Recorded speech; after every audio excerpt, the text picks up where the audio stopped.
Değerli Birleşmiş Milletler Terörle Mücadele Ofisi'nin başkanı ve üyeleri, çok değerli başkanlar, milletvekilleri, kıymetli diplomatlar, dost ve kardeş ülkelerden gelen aziz misafirlerimiz, sizleri burada İstanbul'da ağırlamaktan fevkalade büyük bir memnuniyet duyduğumu ifade etmek isterim. Değerli dostlar, bildiğiniz gibi bugün dünyanın her yerinde, hemen hemen her yerinde terör milletler için yakıcı bir insani felakettir.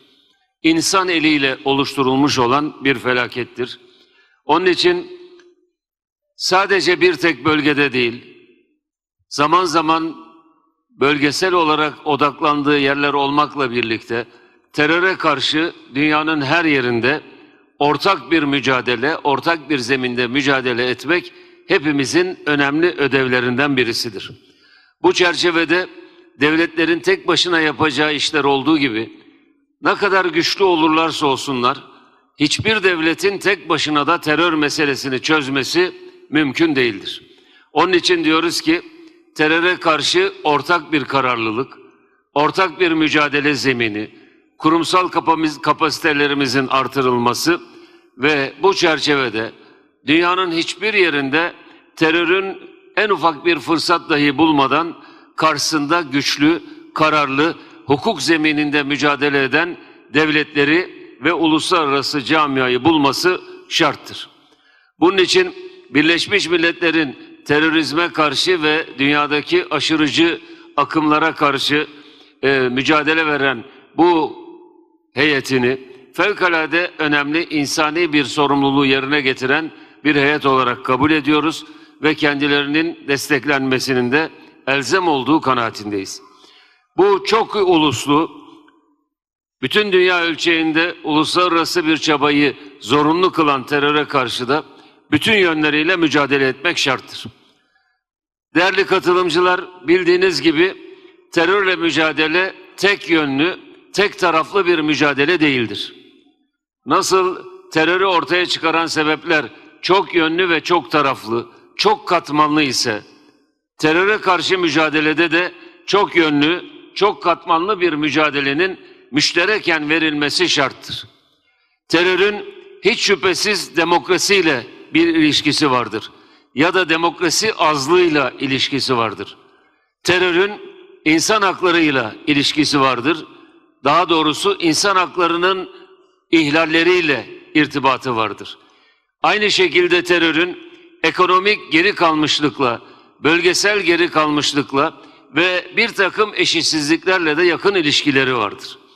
Dolayısıyla terörü sadece silahlı terörle mücadele değil, aynı zamanda terörü ortaya çıkaran bu çok katmanlı, çok yönlü nedenlerin hepsine karşı bunların ortadan kaldırılmasına ilişkin bir mücadele alanı görmek, yani terörün arkasında yatan nedenleri ortadan kaldırmak da uluslararası camianın temel sorumluluklarından birisidir. Değerli katılımcılar, bugün terör sadece terör örgütlerinin elindeki silahtan ibaret değildir. Terörün maalesef özellikle son 10 yıllarda yeni ve farklı türleriyle karşımıza çıktığı aşikardır. Bunlardan 2 tanesinin altını çizerek ifade etmek isterim. Maalesef proxy war diye bir kavram son birkaç 10 yılda ortaya çıktı.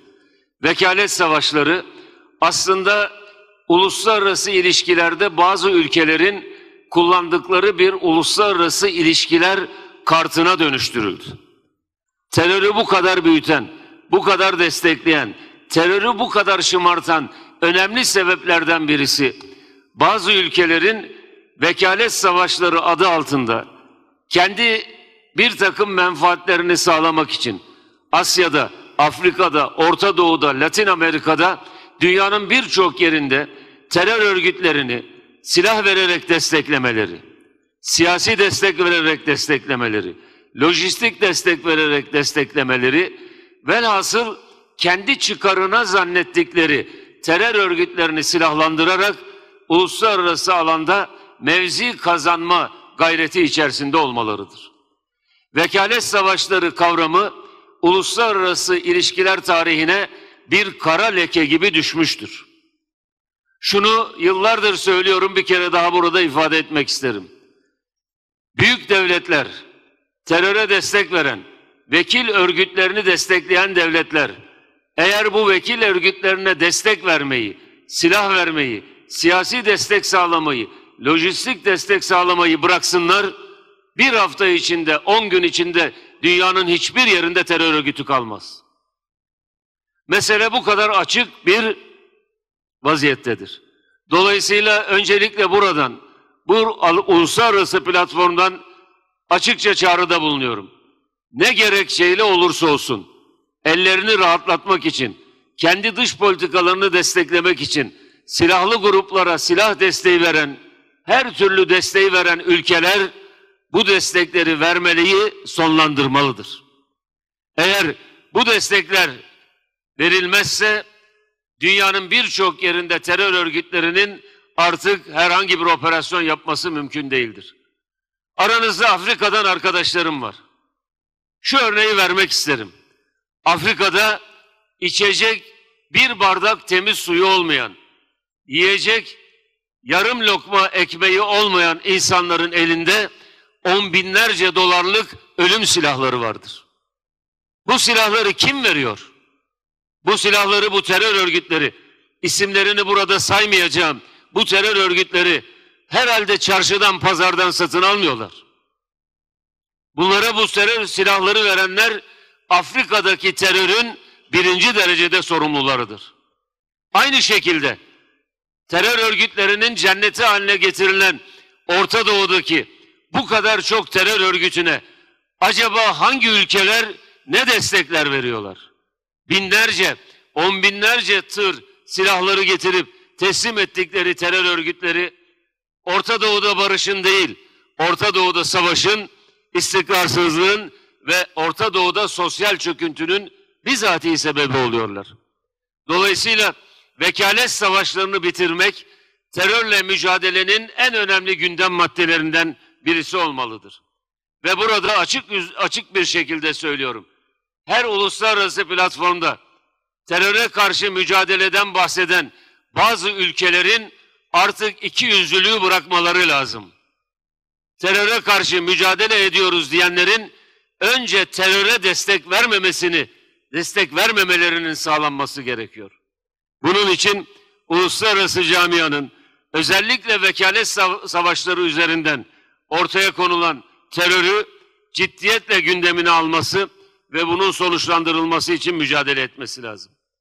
Hiç şüphesiz terörün bilinen yönlerinden bir diğeri, onun dışında bir diğeri ise özellikle son dönemde artan devlet terörüdür. Bir zamanlar Güney Afrika rejiminin apartheid rejimi dolayısıyla Güney Afrika'da ortaya koyduğu, on binlerce insanın öldüğü, insanların hayattan koparıldığı, ailelerin yok edildiği o apartheid rejiminin uygulamalarını dün gibi hatırlıyoruz.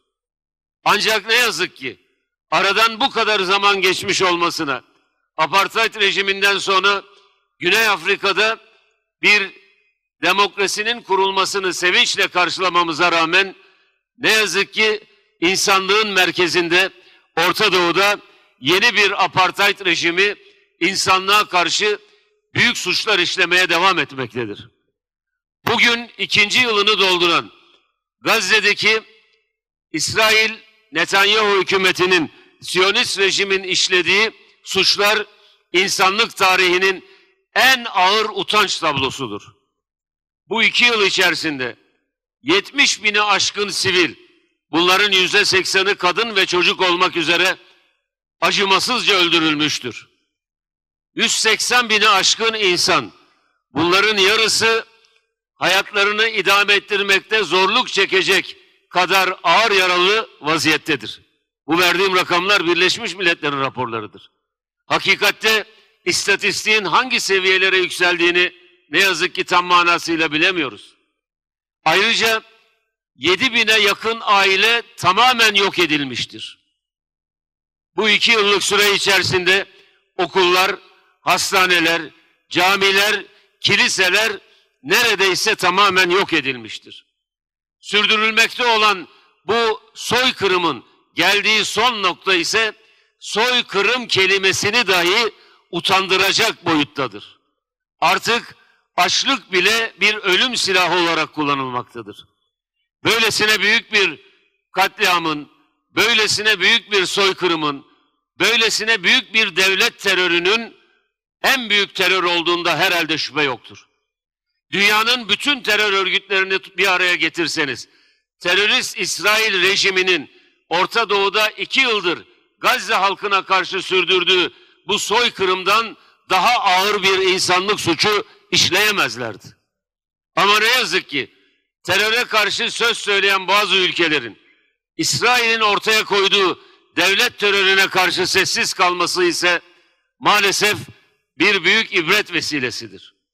Şunu da büyük bir sevinçle ortaya koymak gerekir ki dünyanın dört bir yerinde yüz binlerce, milyonlarca insan sokaklara çıkmakta, bu devlet terörünü, bu insanlık aybını kınamakta ve buna karşı meydanları, caddeleri, sokakları doldurmaktadır.